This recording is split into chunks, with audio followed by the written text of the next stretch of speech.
Here's one that's out of it for you. This is a situation that can happen in here in Aotearoa for a dead. And what this one's about is, what do you get if you mix a cop, a constable, with the personality of cardboard, with the communication skills of a small wet mouse, with a really, really drunk Psycho Bob from Britain? And I'll tell you what you get. You get, this is really weird, and somewhat dangerous. Watch this. What are you doing? I'm trying to walk home. Why were you opening the door of the bakery? I didn't open the door. You did. I was right behind you, and you opened the door of the bakery and then stumbled past it. Have you been drinking at the Rock all night tonight? Yeah, we've had a good night. Yeah. What time did you start drinking at the Rock? 5 p.m. How about we give you a ride? No, I'm quite happy walking. Yep. Well, I'm not. So we're going to give you a ride, okay? All right. Where does your ride start and end? Say again? Where does your ride start and end? Translate it. Stop and fast. Good idea. Throw your seatbelt on for me. Good work. How'd you get out to Rolleston tonight? I basically, yeah, no, you don't want to know. Have you driven out here, have you? No, I haven't driven out here. So how did you get out here tonight? I rode a magic unicycle. Oh, okay. No, that's literally a lie. I rode my bicycle. Any reason why you got so intoxicated tonight? No. Bob's staying with friends at a nearby address, but when they get there, his story becomes very confusing. 49. You got keys to get in? Yeah. Okay. See who's home, eh? No one's home. No one's home. No one's home whatsoever. Where are your friends? Are they still drinking at the Rock? No, they're still here, but they're not going to open the door. So they are home? Yeah, but you know...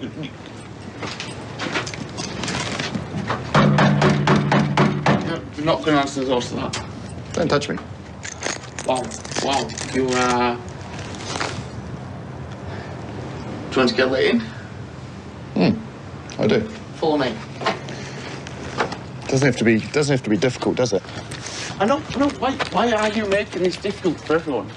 You see, the cop, the constable here, he never actually tells Psycho Bob from Britain that he's got to make sure that he gets inside to make sure that he's safe and sound. Like, he doesn't say anything nice to the guy about why it is that now he's going to go up and bang on the door and try to wake people up. He's not telling a drunk guy, because the drunk guy isn't thinking like a normal person. Oh, he's just checking to see if I can get in, see if, this is my place and I'm not a burglar. But he never says anything like this to Psycho Bob. So, of course, Psycho Bob's engine would obviously start to get wild. But Psycho Bob isn't one of those guys that gets wild on the outside. He's one of those freaks that gets wild on the inside. First Bob had keys, then he didn't. His friends were in, but then they weren't. And now it appears there was an easy way in all along. So they were drinking with you tonight, but they left early, did they?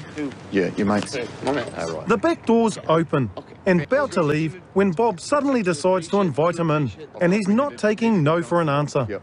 Do you want a hug? Do you want a cup of tea? Do you No, want to come in for a cup of tea? No, I don't. No, I don't. And that's when everything changes. Come on, come in. Nice to meet you. Come in for a cup of tea. No. Get it. Come on, come No. Come in for a cup of tea. Let go of me. I hope you feel... I hope you feel real brave. I hope you feel real brave, drunk people. I hope you feel real brave. Come on, I remember when I was a police Martian and I was an absolute 0900. Can you get RAR7? Just having issues with the 1K mail. Here's something, right? When I saw this cop walk around the side of this house by himself with Psycho Bob here, I thought, I don't know if this cop is understanding maybe the danger that he could be in. Couple of things. I doubt that this cop has ever dealt extensively or intensively with people under the influence of alcohol in crowds before. Like, he just doesn't seem that type of cop that would be mingling, so to speak. I don't mean cop talk, I mean real people talk. Some cops have it and some cops don't. It's just the way it is. All cops should, but it is just the way it is. Now back to Danger Will Robinson here. You see, I would think that the framework of a thought for my safety would be, and for that cop, that ever since Bob has been with the cop, there has been 3 people. The cop, Psycho Bob, and the cameraman. And Psycho Bob here may just be waiting for his chance, as he knows 2 on 1 they win. But Cop here doesn't think that thought at all. Hasn't dealt with people, including psychos, that burn from the inside out. Think about it for a sec. Just think about a dangerous situation for a sec, but just change the variables. Because Psycho Bob has created that distance, and that distance now is in Psycho Bob's advantage. If he was someone that was going to attack, he would attack now. I'm just saying, like I know, hindsight is 20/20, and I'd say yeah, but the lessons that you learn by accident can be lethal. Situational awareness is everything, and the effects of alcohol can dampen behavioural cues, numbing of the ability for you to pick those behavioural cues up. Communication is the key. Now, let's watch Psycho Bob do it again. No for an answer. Yep. Do you want a hug? Do you want a cup of tea? Do you No, want to come in for a cup of tea? No, I don't. No, I don't. And that's when everything changes. Come on, come in. Nice to meet you. Come in for a cup of tea. No. Just get it. Come on, come on. No. Come in for a cup of tea. Let go of me. I hope you feel... I hope you feel real brave. I hope you feel real brave, drunk people. I hope you feel real brave. Come on, I remember when I was a police Martian and I was an absolute all 900. Can you get RAR7? Just having issues with the 1K mail. Bob disappears back inside, and it only takes a few minutes for more police to arrive. So we got him home, and bang, bang, bang, wouldn't let us in. He said his flatmate's here, so then he's taking me around to the side door, and he's saying, oh, give me a hug, come for a cup of tea. I said, no, just go inside, calm down, and then he grabbed my wrist and twisted my wrist. I said, let go of me now, or else you're going to get locked up. And he kept on pushing me, so I pushed him back in through the lounge. Open the door. And now, just like it is to be a Kiwi, this copper's mates have turned up. And now there's no more fucking around, Psycho Bob. Now your ass is going to get locked up.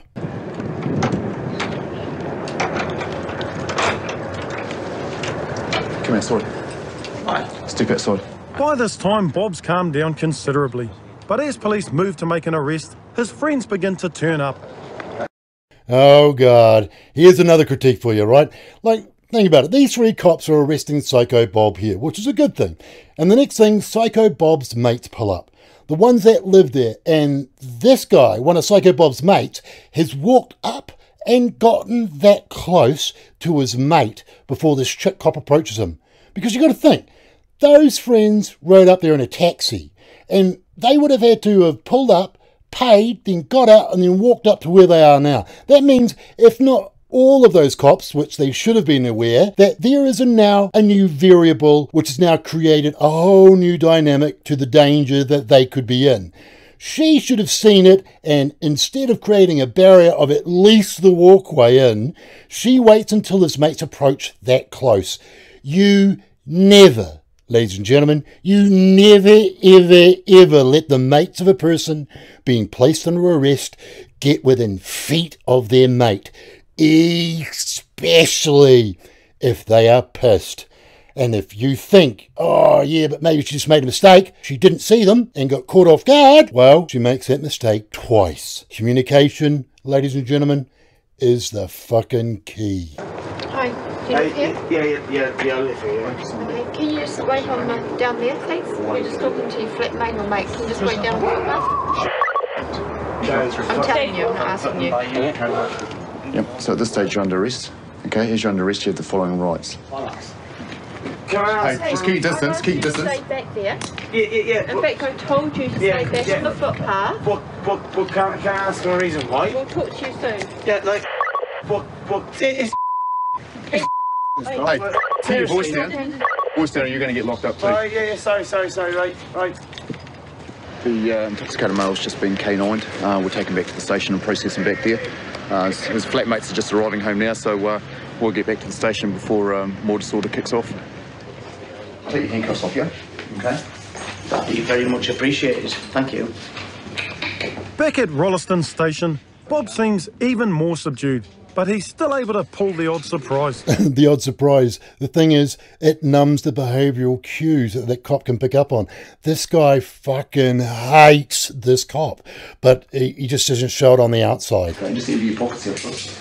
Yep. Everything on That's my phone. That's my passport. You don't want to be doing that on the floor. Yeah, there you go. This big thing to you first. Can I have a cup of tea? No. Hates him. That's what some of these psychos are like. They burn on the inside. You don't know until they have a flash. If you don't pick it up in time, it can be lethal.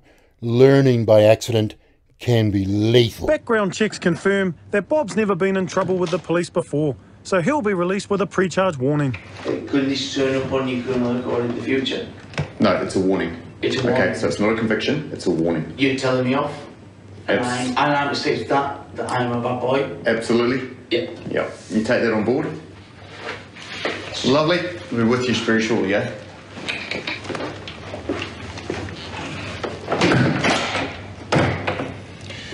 We're due to knock off shortly anyway, so we'll drop them off on the way home before we finish for the night. At the end of the day, they both get to go home okay. And that is the good thing about the Aotearoa Police Force. I got to give it that. They are professional in what they do, or try to do, most of the time anyway.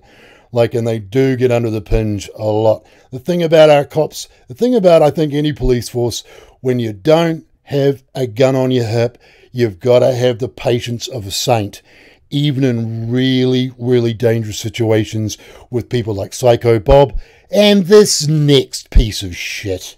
Copy, Shas 10-2. It's just after 9 o'clock on Wednesday night, and Auckland constables are responding to a report about an assault. It looks like from the job text that the male has assaulted the female by hitting her on the legs and also made some verbal threats to bash her in the face. As they make their way to the address, the situation is becoming clearer.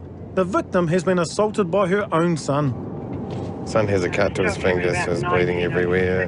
No access to weapons, no dogs. Son is very drunk. And the son, George, is already known to police. Go into a taser up. Hello? Did you call us? At the scene, there's a distressed elderly woman being comforted by a neighbour who found her wandering in the street. What's happened today? This has been going on for a few nights. Mm-hmm. He gets drunk, and then he starts abusing me. Right. And he's done it before, but I've just had enough of him. I really have. And I don't think I can cope with him anymore. Okay. I think it's time he got himself off. Yep. In Aotearoa, as it is in other places all over the world, these pieces of filth, these pieces of shit, who are these sons or parents' sons of these mums and dads, and they beat them up, they terrorise them and stuff, and it's all because they've never got a fucking hiding for even thinking such a thing to do to your whānau. Like their mātua are just worthless, gutless fucks. But anyway, this one here acts crazy. Doesn't matter if you're fucking crazy, you still know right from wrong. Is it you own the property? Yeah. Is he round there now, is he? Yes, he is. Whereabouts has he hit you? Oh, he hit me on my leg. He had my walking stick. And he threatened to bash my face in, so... Okay. And he does this quite regularly, does he? Oh, this is his bonnet this week. Right. Has he got friends or other family around the neighbourhood? There's no other family here. No, so he's got nowhere else to go. The other scenario is that he could stay at the Manukau hub in the cells for the night, which would be good for him to sober up. Oh, he has. He's done that before. Yeah. Yeah. So he won't be bothering you tonight either way. Here he is here, the gutless prick. His name's George. And you'll see that his behaviour is because he's never had a fucking hiding before. Have you got anything on you? And apart from a wardrobe malfunction, everything seems to be going smoothly. All right, I'm going to pull your pants up, all right? It needs to be Just take that belt off. Until George decides that in spite of being handcuffed, now is a good time to attack a police officer. What's this blood all over your hands? Get your hands off me. Oi, Hey, what? I'm talking to you. Luckily, the headbutt only connects with his chest, but George is not going to get the chance to try again. Get the van. Get off me. Why are you being stupid about this? Get Hey? off me. Why are you being stupid? Get off me. Get off me. No, now. you're going in the van. All right, you're playing up. Get off me. Get off me now. Get off me. I'm not on you. George is determined to be offensive, and any offers of help only seem to make matters worse. Get your hands off me. Well, up. Stupid You're complaining about not breathing. Move around so I can breathe. Dipshit. I've got cuffs on, you stupid. You can tell, eh? Like in the Aotearoa, you can tell that George has never had a hiding growing up for being a piece of shit. What do you think I'm gonna do? You gonna sit up? Sit up and play nice? Sit up and what? Just sit up, sit there quietly. Can you do that? Get your hands off me. I've got cuffs on me, you dumb shit. Yeah. Just pretend it's like we're trying to headbutt us, okay? Chill. Get your hands off me. Our cops had to have patience of saints when dealing with George's. Stand up, ready, ready. George keeps up the charm offensive until the police van arrives to take him away. Police van. Hey, police van. And there's no sign that things are going to get any better in the near future. Hey, man, are you? Hey? Hey? Don't throw on me. Do me even more damage. The least you can do, right?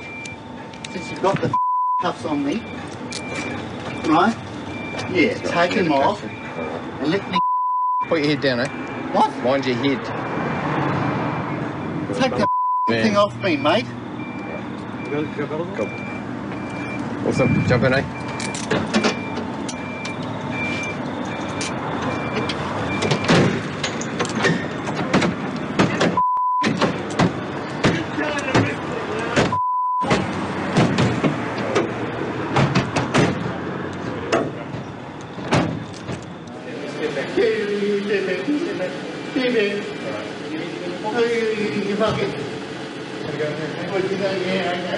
When George appeared in court, he pleaded guilty to assault with a blunt instrument and was sentenced to 9 months supervision as well as alcohol counselling. Well, let's just hope that George has had a hiding, at least one, especially for touching his mum, by now. Now, that does lead us to the end of this episode, ladies and gentlemen. Hopefully you did enjoy this critique of mine and the Aotearoa police force and the fucking idiots that we as a nation have to live with and that they as a police force have to put up with. And there is so much more coming. Anyways, to all ears, stay safe. Stay safe to all ears. Think about subscribing. If you haven't already, check out Church on Sunday. And I'll see you guys in the next episode. Ka kite.